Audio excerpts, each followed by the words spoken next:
was pretty unconscious at this point, and all of a sudden, my grandpa sits up in his bed. He suddenly started pointing around the room, because he was one of 7 kids, and he was the youngest, and he was the last one to pass away. He started to say all of their names. He's seeing his brother Alex, his brother Joe. He's seeing all of his brothers and sisters around the room. It's almost like they were greeting him. This is Touched by Heaven. Everyday encounters with God, those moments when heaven and earth collide and we see God. We see his hand reaching out to us, attempting to get our attention and inviting us into a closer relationship. Here we share stories of encounter with angels, divine intervention, prophetic dreams, visions, near-death experiences, big and little God incidents. I'm your host, Trapper Jack. Well, welcome. This would be episode 172.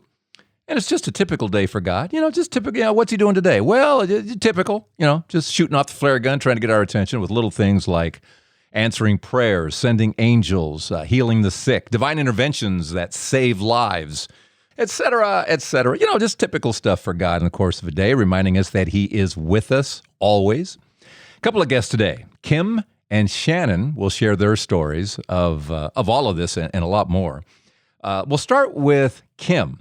How are you doing? Excellent, excellent. Where do you live? I live in Texas. In Texas. They were living in Arkansas when they were raising the kids because they wanted a small rural area, and they found a town of about 5,000 to raise the kids. Thought that'd be a good deal. But Kim wanted to be a stay-at-home mom, but still work. Some kind of job that would keep her busy during the course of a day while watching the kids. And what to do.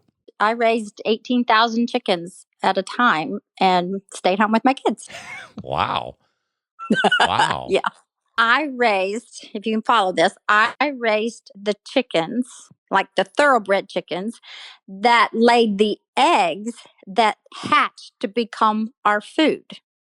Okay. I got them as babies and raised them to 21 weeks. And then they came and got my chickens and then took them to another farm where they laid the eggs. You made sure they had a good upbringing. That's right. Okay. I was key. Wow. Well, that, of course, it links us directly to, of course, faith. What? So. Yeah. All right. Well, how far back do you want to go, and what are your stories?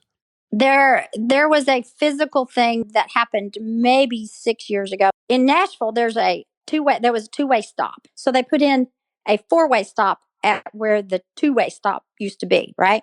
So it took people a while to get used to now it's a stop, right? I'm headed to town to have lunch, and I'm driving my daughter's car for some reason. It was a small four-door Hyundai.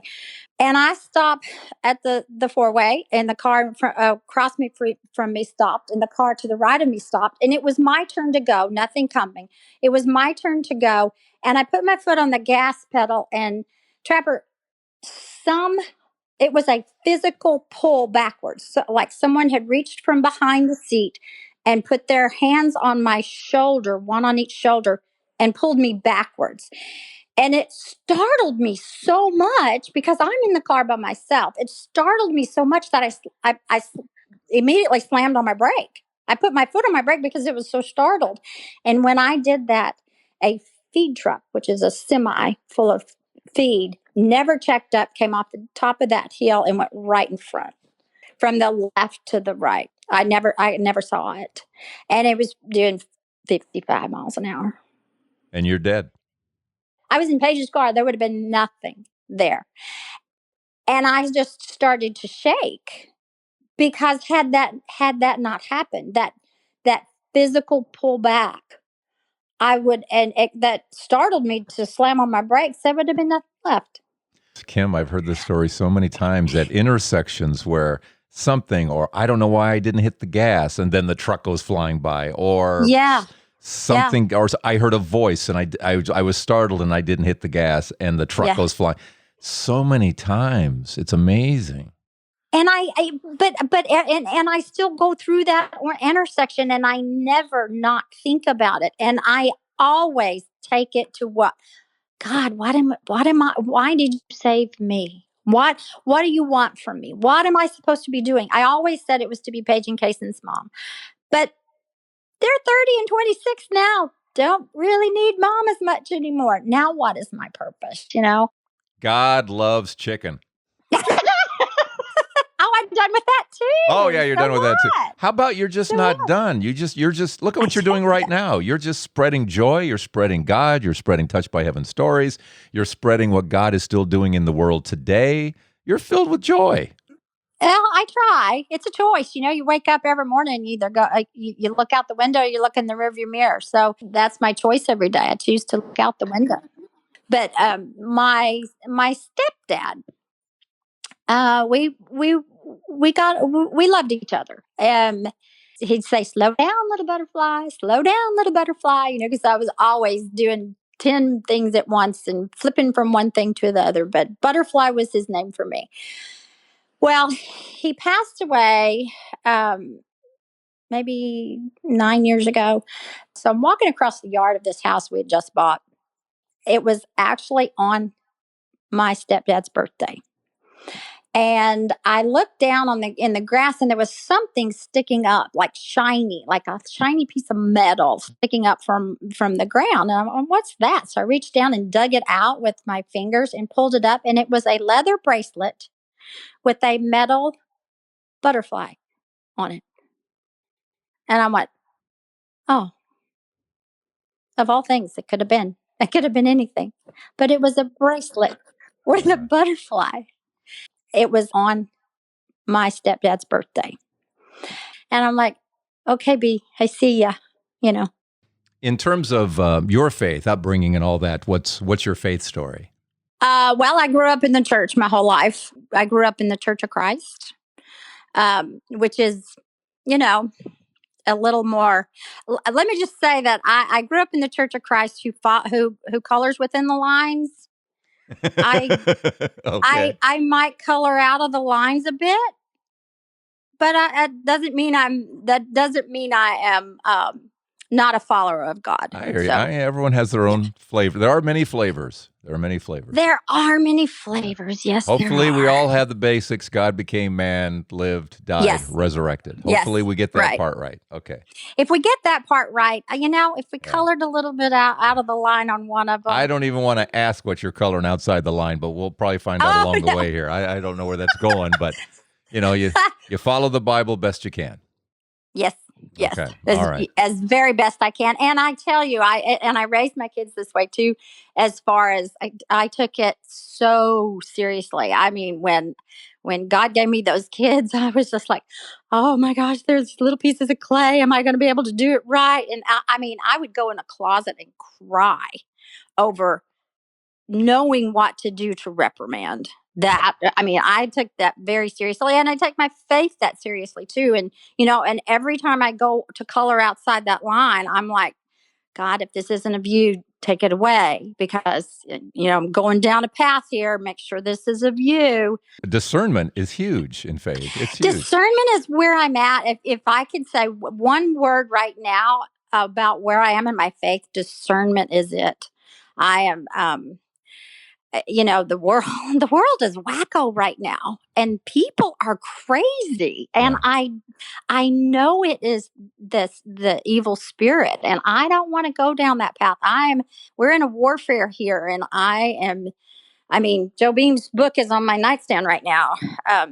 The battle of spiritual warfare. Who wrote it? Joe Beam. It's called Seeing the Unseen. Okay. Preparing yourself for spiritual warfare. Okay. It's not a new book. It's an old book, and I've had it for years, but I brought it out. Yeah, mine is by a Father Longenecker. It's called Immortal Combat. If you want to know how the devil thinks, it's fabulous. How he plays us. Yeah, Immortal Combat. And he's good at it. He's real good at it. I just got chill bumps from head to toe. Here's my thought on when angels speak. Or you're visited or something like that. I think it happens to everybody. I just don't think everybody's paying attention. And I've always kind of been paid attention. And so this happened to me, and I think there are angels, there are God speaks in little ways, and then there's God winks I think a God wink is just, he just kind of puts it there and says, I got you. I'm here. I'm right here. I call it shooting off the flare gun. He just shoots the flare gun to make it, whoa, what was that? It was just kind of a what, and then you go, oh, that had to be God because there's no other explanation. Yeah. Yes, and I love that, and I think it happens to everybody, but not everybody catches it, right? So, and when I told Johnny, I said I'm gonna share my one of my angel stories, and he goes, "You gonna tell him about Pepperdine?" Like, okay, maybe that's a good one. Okay, well, let's do it. Okay, so I have two amazing children, a really special daughter. She's just very spiritual. She's very smart. We went to visit Pepperdine University in Malibu, California. When she was in the 10th, she says, "Mom, I think I want to go to school here." I'm like, yeah, right.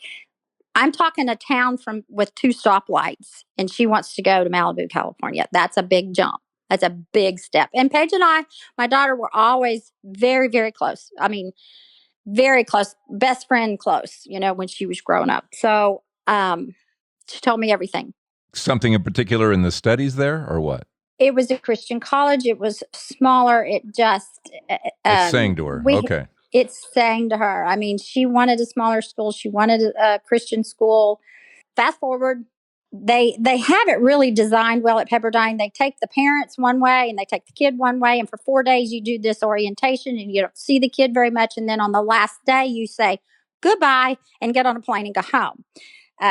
So the last day, I said goodbye to her, and I mean, I could cry now. My heart was broken. I was leaving my best little friend in a place I didn't know. I was crushed. Said goodbye to her, turned. I go to the administration building and I get on. I'm push the button to get on in the elevator, and there's a girl standing there, and it looks like a student, young student. And I get on the elevator, and the elevator door closes, and she says, "Are you okay?" And I said, "Well, just left my daughter and just had to say goodbye." And she said, "What's her name?" I said, "Paige."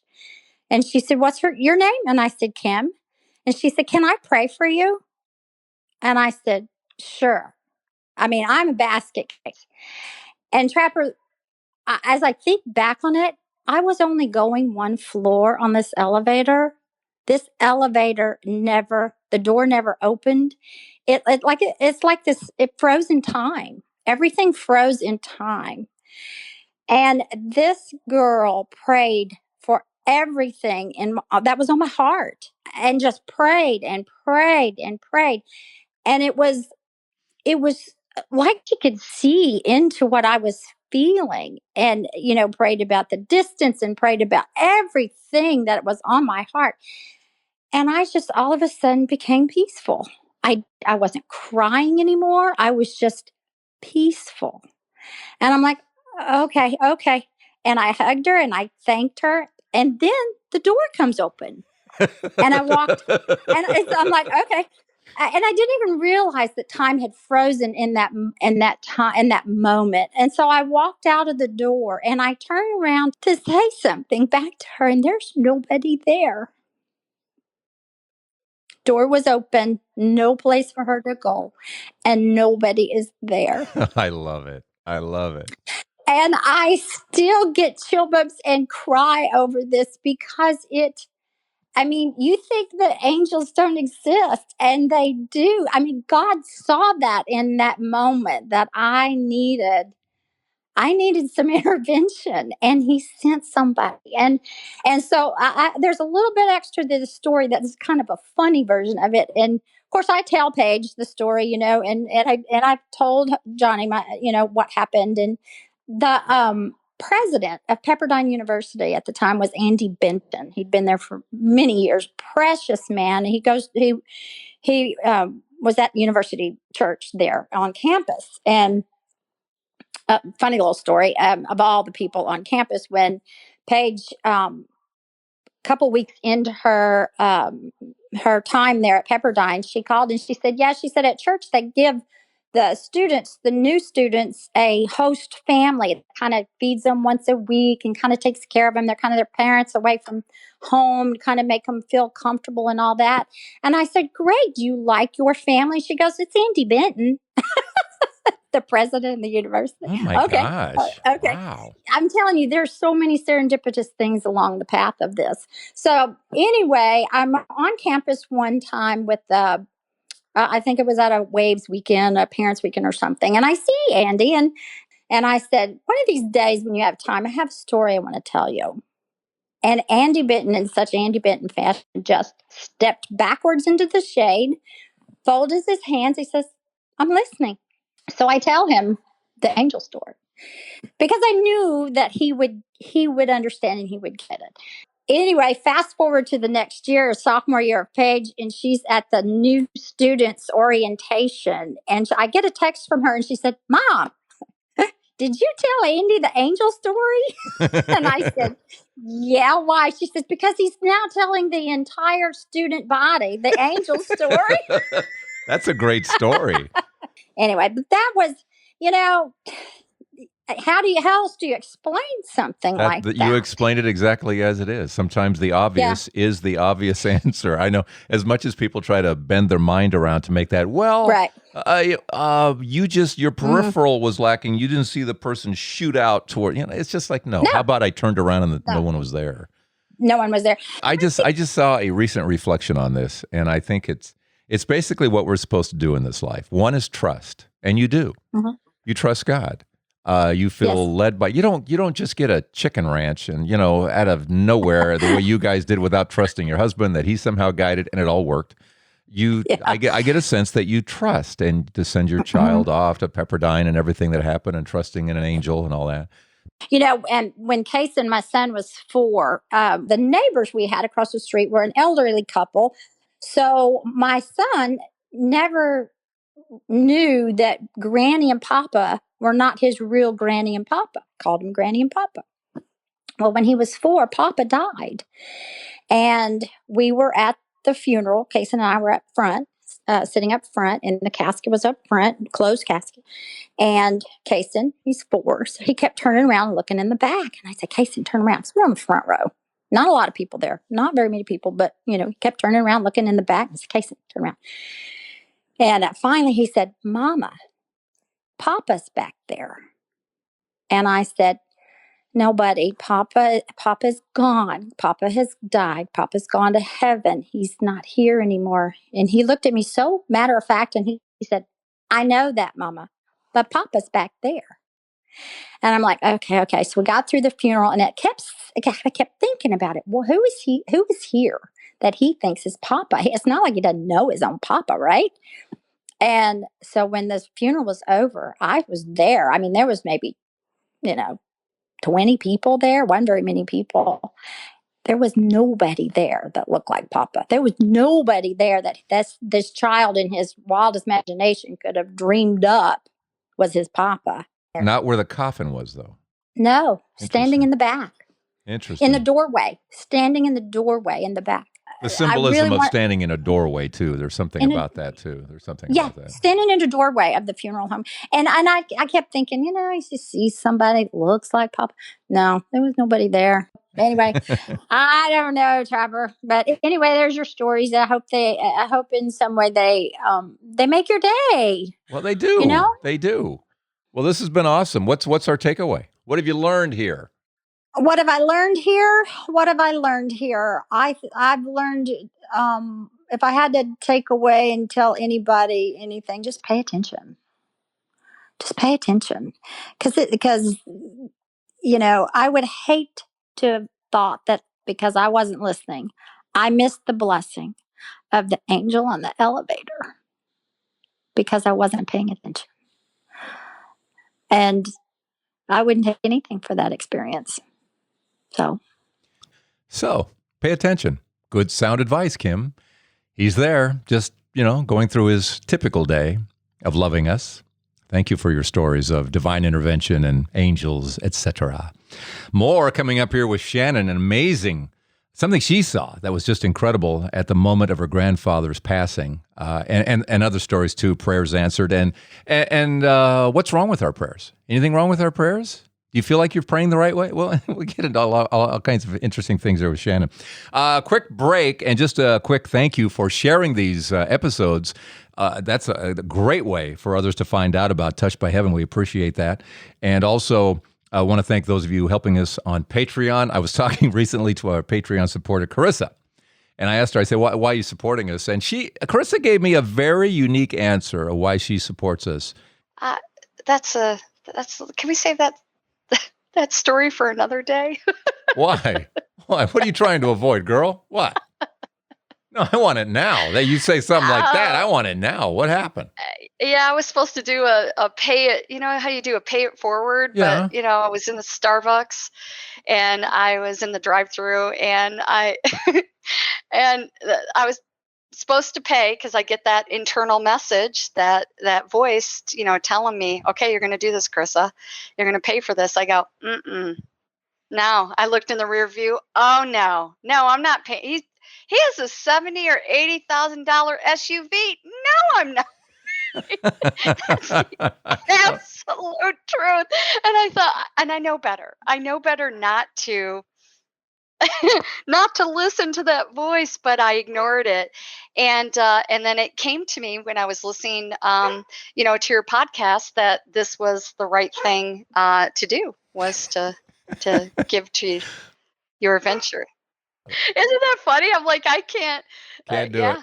Can I pay for the guy 3 cars back? Yeah, man, listen, I'm trying to see in my rearview mirror. What the heck is that guy driving? Yeah. Can I pay for that 1998 Honda? Yeah. Yeah, no, I did. That's the absolute truth. You're not supposed to do it like that. And I knew better. I knew, but I let it go. I go, oh, no, I'm not doing that. Thanks, Carissa. And my Patreon shout out this episode. Oh, thank you, Jack. Jack Sullivan is helping us out also on Patreon. Here's your official Patreon shout out. Thank you so much for going to patreon.com and searching for Trapper Jack. All right, now more of Touched by Heaven in this episode of Just a Typical Day. Just a typical day. We move from Texas. We head up north to New York State. And Shannon. Hi. Where are you? I'm in Buffalo, New York. Lovely Buffalo. Does anybody ever actually shuffle there? Hey, I do. I'm a tap dancer. Look at you. I shuffle off to Buffalo all the time. You took all those dancing classes. I did, but I did it as an adult too, and I was in recitals and stuff. Really? Yeah. Tap was my strong suit. Well, that's good. Good for you. So how did you find Touched by Heaven and all that good stuff? Well, I searched on my podcast app, just near-death experiences. That kind of stuff always intrigued me. When I'm at work, I like to listen to podcasts. So yours was the best one. So I've been listening to all of yours, and it's sort of, because you never think that you have experiences to talk about.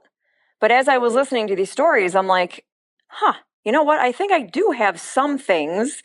They can't be anything other than God.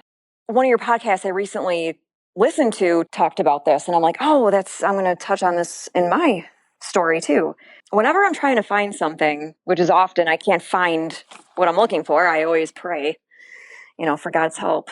God, you know where everything is in this entire world. You've placed everything. Can you please help me find something? And so I was at a Buffalo Bills game actually with some of my coworkers, and it was a Thursday night game in November. So it was gusty, it was cold, it was dark, and we were just tailgating. And so one of the girls that I was with said that her boyfriend lost his ticket into the game. And so we're all just, we're like, how in the world are we going to find this ticket? How can we possibly find this thing? Because there's, you're in a parking lot at a sports game. There's garbage places. And I don't know. I just thought it was going to be impossible. Yeah. And in November, as you say, it's dark, it's cold, it's windy. Yes. It's Buffalo in November. Exactly. Yeah. So how can we possibly? So and he doesn't know when he lost it. He just knows he lost it. He knows he lost it. Exactly. So I started to pray, and I never told anyone this. God, you know where everything is, can you please help us find this ticket? And so, I don't know, a couple minutes go by. We're all looking on the pavement for this ticket, and, gusts of wind are going, stuff is blowing everywhere. And all of a sudden I see something float across my feet, and I'm just like, huh. So I decided to look down, and I picked it up, and sure enough, it was his ticket. Prayer answered. Not And bad. so I'm looking at it, and I'm like, you have got to be kidding me. We I deliver. know God's powerful. He's helped me out a lot with finding things, but it didn't take long. It was a matter of minutes. And he brought it to you. And it was right there. Yeah. Yes. And it comes to your feet. Yeah. Yes. It's nice. Nice. Came to my feet. I like that. I know. Remember that, people. Tickets, feet, prayer. All right. Yeah. When you were growing up, much of God in the house? Not really, not consistently. I grew up Catholic, and I was always curious about, I remember asking my mom questions about heaven and does it exist, and but it was never really at home, I guess. And I married into the Lutheran church, but I remember the day being saved, so it was very emotional. And what happened?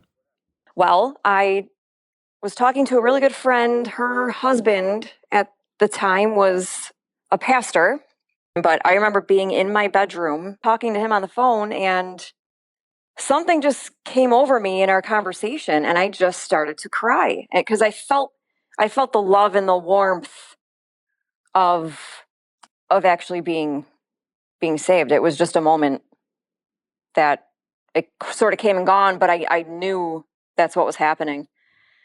So the Holy Spirit was there. Yeah, absolutely. Yeah.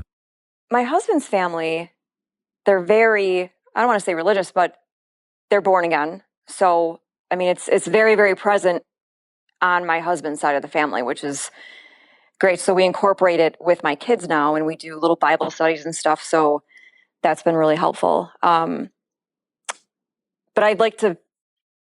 I don't read the Bible. I don't know what it is. The Bible intimidates me a little bit, and I'm not sure where that comes from, but I know I need to get there. I need to dig into that.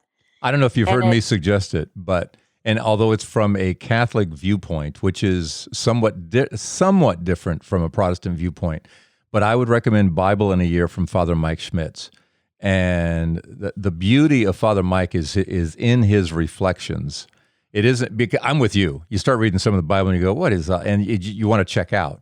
I just don't want to. I don't want to be turned off, and I have been in the past. Yeah. And it doesn't matter whether you do it in a year or in 2 years, because you're just going, chapter to chapter with him and his reflections. Right. But I just think he is so good at capturing. Okay, what you just heard there that you didn't understand. Here's the background and all this. The wise and wherefore. And he just does a stellar job. So highly recommend. What is it called again? Bible in a Year from Father Mike Schmitz. Right, and just listening to your podcast, I actually asked my mom, because I know I had a rosary, and I'm like, oh, do you still have my rosary? And because I'm sort of interested in learning that. Right, and that's been around since before the Reformation. It's been out there since the early 1200s. Yeah. No, and we have a lot of non-Catholics praying the rosary with us now. So, yep. Yeah. Okay. I'm going to tell the story about my grandpa, because this is something that I still can't believe I witnessed. So this was 12 years ago. So my grandpa was 89 years old.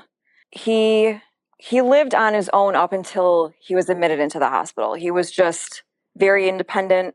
He was healthy really up until that point, very with it. He was a brilliant man. And he ended up in the hospital with really severe emphysema. He was put into hospice because he declined really fast. And so I was going up there every day to visit him, because I feel like he was my person in life. We just had this bond. And so I just didn't want to leave him. And I think it was on the last day. So he passed away the night this happened. But myself and my family, so my aunts, my cousins, my parents, my uncles, so we were all there visiting him because we knew this was the end. And so we were just in there just around his bed. He was pretty unconscious at this point, sedated, and just not knowing who was there. I don't even think he knew anyone was there at this point. But so I just remember standing around, just, talking to my mom and stuff, and all of a sudden my grandpa sits up in his bed. He like shut up in bed, just in a sitting position. His eyes were closed, but he suddenly started pointing around the room and talking in Polish because his parents came from Poland. He spoke it fluently. We noticed that he was actually pointing out, because he was one of 7 kids, and he was the youngest, and he was the last one to pass away out of all of his siblings. And we noticed that he started to say all of their names. And then we realized, oh my gosh, he's not pointing to us. He's seeing his brother Alex, his brother Joe. He's seeing all of his brothers and sisters around the room. It's almost like they were greeting him, to let him know, hey, we're going to see you soon. And I've never seen him with such joy. He was a joyful man. He was always so happy, always so positive, but he was like a child. The animation that he had on his face, I don't think I've ever seen a smile so big on his face during that whole thing. And it just made all of us cry, because we just knew that he was going with his deceased family, and he was going to see them. The welcoming committee was there. Yes, exactly. That's neat. Pointing at all of them, naming them by name, and just so joyful and all that. Yes. Wow. It was a sight. I don't remember how long that lasted, but right when it was done, he laid right back down, and that was it. And it's like, wow, we just witnessed, The dog knows. Sorry. The dog knows. She knows. Dog was there. I remember it well. Let me tell my version. Yeah, so that was my big story that I just wanted to share. Oh, that's nice. That's a good one. Yeah. And he wasn't all that spiritual. I just remember, because he had a sister who became a nun, and her name was Sister Maximilia. And I don't know, he never talked about God or anything like that. But he was love, though. He was about love. Oh, absolutely. He made the world better by being in it. He didn't have to speak. He just showed it. He beamed love. I think one of the more overlooked lines in the Bible, St. Paul says it, and it shows up other places too. Love is greater than faith. You can have faith. You can know everything about the Bible. Satan could tell you the Bible backwards. There are people who go to church all the time and want to run you over in the parking lot. We all know those stories too. And then you have those people who don't really get the God thing that much, but they live it. As St. Paul says, right. Love is on the tablets of their heart. So God is in there. Love will get you there. Yeah, he lived by example in that way. I have just one more. All right. Little story. I had a cousin who, she was an addict, and her first addiction was Lortabs, and then she moved on to alcohol. So she ended up in the hospital on a liver transplant because it regressed over a couple of years. And so myself, I think her parents, maybe one other cousin of mine, we were going to test to see if we can donate half of our livers to her to see who was compatible to do that. And we didn't even get to that point because overnight her liver flushed itself out. And she was okay, and she didn't have to be on a liver transplant list anymore. I vaguely remember the story, and it just makes me think, like, man, like, we all have a purpose here in life, and God knows what it is, and he wants you here when he wants you here, no matter what's going on. Well, you could be... and talk about that. When you guys, did you gather and pray? Did you, what do you think, what was the deciding factor that suddenly one day she's on the transplant list and then she's not and her liver's fine? What happened? I don't know, because Okay. I've even thought about this. I thought about it today before coming on the phone with you, and I don't know. We did not pray. My mom's family is not a religious type of family. We don't do that, unfortunately. I do that now with my own family. But at that time, we didn't gather like that. So I really have no idea. Somebody did. Somebody did something. Yeah, you know. It could have been a nurse. It could have, it could have been. Was there anything in her? Was there anything in her? I don't think so. Yeah. I don't think there was. It's a miracle. Someone could have secretly prayed. Secretly prayed. Like I say, who knows? Nurse, you never know. Yeah. You don't know, and just walks away and things happen. God bless. That's awesome. That's beautiful. Yeah. He's there, just, going through his typical day of loving us. And she's doing great. It was a true miracle. I have one more. I was on my way home from my boyfriend's house, who is now my husband. But it was really early in the morning, like after midnight, 1 in the morning, 2 in the morning. I was on my way home and I fell asleep at the wheel. And I fell asleep as I was getting off the thruway. I was driving onto an off-ramp into Lackawanna, where I lived. And I don't know if I actually woke up or if I dreamt this to have that wake me up, but I was coasting onto the ramp and I hit the back end of a deer. But the ramp that I was driving onto, it was elevated. So it's not like a deer could have jumped up there. And I just think a deer could not have physically been on that ramp. It just didn't seem possible. But I remember seeing the deer and then it was gone. I had no remnants of anything on my car. But again, I think it might have just been a dream or something. Like God showing me, hey, you need to wake up. I'm going to put this deer here to make you think that you're hitting a deer. So you I can't explain it. But somehow in your head you bumped this deer and that woke you up, and then it was like, and then it was like, where am I, and get your bearings. Exactly. If you don't wake up, where do you end up? Hitting the side guardrail. Yeah. Or going off the guardrail into like a field down below. Yeah, if you have it enough, wasn't a bridge. If you have enough speed going, you go through the guardrail. Yes. And goodbye. Sure. And goodbye. Yeah. Yeah. Elevated ramp off and everything. Yes. And today that deer is telling the story too, by the way. So I'm standing there on an off ramp. I'm not even supposed to be there. I walk up the darn thing. I put my rump in the air, and here she comes. I saved her life, and that's the story. Yeah, that's exactly how it plays out in my head. Yeah, yeah. It does, because it disappeared. I wake up thinking that I saw the deer, but really, where did it go? Yeah. I believe that's a God thing. Amen. I have no doubt it's a God thing. I have no doubt. Yeah. So that's all I got, Trapper. Those are my stories. And you're sticking to it, and those are good stories. Those are awesome. I appreciate this. Thank you. Yeah. I appreciate your podcast. I look forward to listening to them every week. Oh, can I ask you something? Sure. Okay, give me your prayer life. What's your prayer life now? You know what? I pray every single day.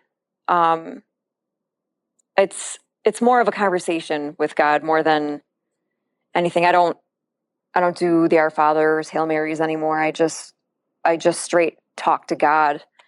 But I'm not. Do you ever feel? I'm not sure if I'm getting through.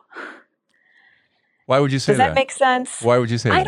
I don't know, because I don't know if I'm not connected in the right way. I don't know. I try. What makes you think he's not listening? Because it's almost like I don't feel anything, if that makes sense. And there's nowhere it says that you will. Correct. Right. Right. Sometimes yes. we all want to have some kind of physical sensory perception of something going on, but that's not always the case. It's just not. I would say by the stories you've told, you pray and he's listening. That's true. Yeah. Yeah. The evidence says he's listening. He's always listening. I know that he's always listening. Whether he responds, doesn't respond, whether he's basically not responding because he wants you to trust him more, whatever it is, he's listening to every thought, whether it's call it a prayer or whatever thought you're having at the moment about a movie. But he's hearing every thought you have. So he's there. Yeah, so I pray every single day, every night, in the shower. You still there? You went away? Hello, hello, hello, hello, hello. You still there? Hello, hello, hello. We're in the car. Wait a minute. You went away. Hold on here. You went away. Oh, you. We're bed. Wait a minute. Do you hear me? No, you went away for about 40 seconds. That was weird. Okay. Oh, no. Oh, man. So my house just lost power. I don't know why. Oh, see, devil doesn't like talking about prayer. That's what happened there. Okay, you must have been making, so we're going back to whatever you just said because the devil hates this stuff. So, okay, you said you pray. Where are all the places you pray? Just do it again. Where do you pray? How do you pray? I talk to him like he's my father. I pray before I go to bed at night. I pray when I'm getting ready in the morning in the bathroom. I feel like I pray everywhere and I talk to him everywhere. That is not far from me. I always think to myself, am I doing this right? The answer is yes. Is there a certain way to pray? You're doing it right. You're doing it right. You're having a conversation. Some people, and the thing is, whether everything's great and you feel blessed and you pray, or you feel angry and you pray that way, it's all okay. You're having a conversation with God. It's all okay. Yeah. It's beautiful. That's great. What's the takeaway from our little time here today? What do you think the takeaway is? That God is always there working in your life, no matter what the circumstances, no matter if you're looking for a football game ticket or, just praying for a family member. Like you said, he's always around. And I really have to put that into perspective more. I feel like I have to be more, I don't know if the word's open, but accepting maybe. It all feels more real to me talking to you because truly I don't really have many people who I'm super close with to talk about these types of things with. So pray for that too then. Because we all need that person that we can talk about this kind of stuff with. So pray for that and he'll bring you somebody. I will. Yeah, I will. He will. I've done that and he has. So very cool. That's great. Yeah. Very good. Thank you for this, Shannon. I appreciate your time so much. Your power's still off. Absolutely. It's off. You know what? And it's so funny. Before you called, like I was on my way home from work and I'm like, because I remember listening to an episode, I think it was someone in Australia. And you guys were talking, all of a sudden a big thunder boomed while you guys were talking. And I'm like, oh, I wonder if something's going to happen like during our call. And sure enough, my power just went out for no reason because there's nothing going on outside. Yeah. Imagine that. So there you go. There you go. Well, God be with you and God protect you. Same to you, Trapper. Thank you so much for the things you're doing. All right. Power can come back on now. Thank you. Yeah, please. Thanks, Shannon. I kept texting Shannon, you got the power back yet? About 2 hours later, it came back on. But thank you for more stories of just this typical day in the life of God, of reminding us that he's here, that he's loving us, that he's sending his angels and healing the sick and bringing people into heaven with a big welcome and just on and on and on of answering prayers and letting us know that he is here. And that he loves tap dancers and chicken farmers. So and all of that. So all of that. All right. What is your story? Let me know here at touchedbyheaven.net. And thank you for your Patreon support. You come here to episode 172 or go to patreon.com and just search for Trapper Jack. Thank you for that. And also for keeping us a 5-star podcast. Thank you for your ratings and reviews in your podcast app. How about we do this again next week, okay? With your stories from Touched by Heaven. Everyday encounters with God. See you next week. I'm Trapper Jack. If I had to take away and tell anybody anything, just pay attention. Just pay attention.